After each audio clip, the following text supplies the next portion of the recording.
2013 brought forth new education reform legislation for Iowa, and with it, a new approach to peer review.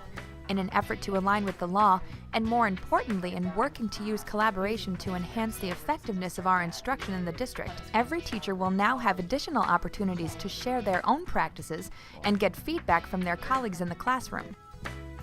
But peer review is not an isolated process. It is connected to many other state and district initiatives, including your individual teacher professional development plan, your school's comprehensive school improvement plan, the district comprehensive school improvement plan, and the district strategic plan.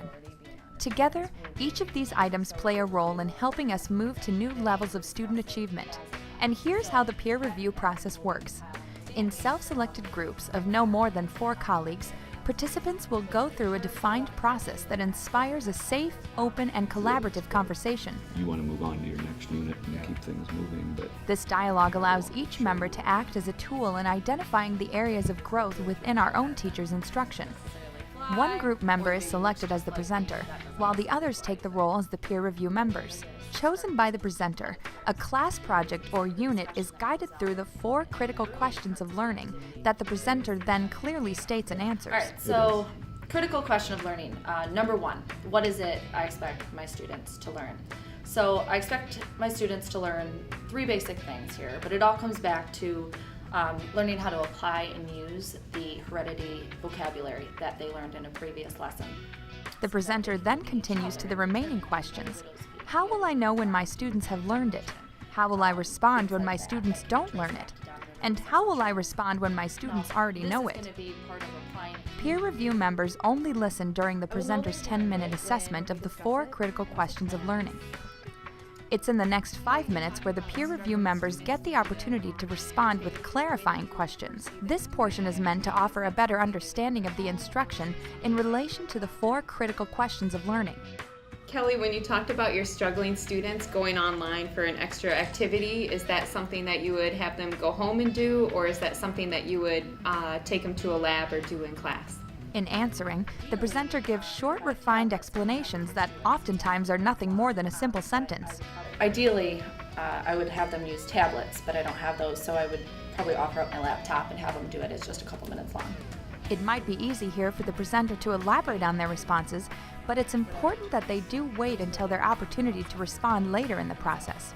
Moving forward, the peer review members inquire probing questions that prompt the presenter to challenge and evaluate the cognitive thinking behind the instruction. so when you're talking about these topics in class, do you ever get concerned that it's going to get out of hand with when the high school kids are talking about body parts and where they come from and who do they get what from? Well, those are the types of questions I'm hoping they're asking, because if they're asking tough questions, then that means they're learning, because they're thinking out of the context of this activity. So, and we're talking 5 minutes provides the presenter with enough time to thoroughly answer each question with a longer, more involved response than those of the clarifying questions.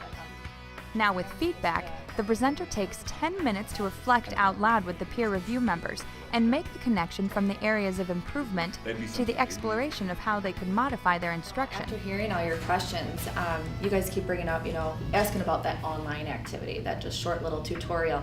So do you guys have anything that has worked for you in the past and students have responded well to? It's not something I've tried in class, but I've seen The collegial peer review process gives teachers a dedicated time sharing and learning from others who walk in their shoes every day. And because it improves the practice of every teacher, we hope that it also helps our students achieve. The goal is not to just hold peer review sessions because we're required to. As a district, we are dedicated to using this collaborative and descriptive feedback in ways that take our entire district to higher levels of engagement and critical thinking. The Dubuque Community School District, relying on each other to improve instruction and prepare our students for a lifetime of success.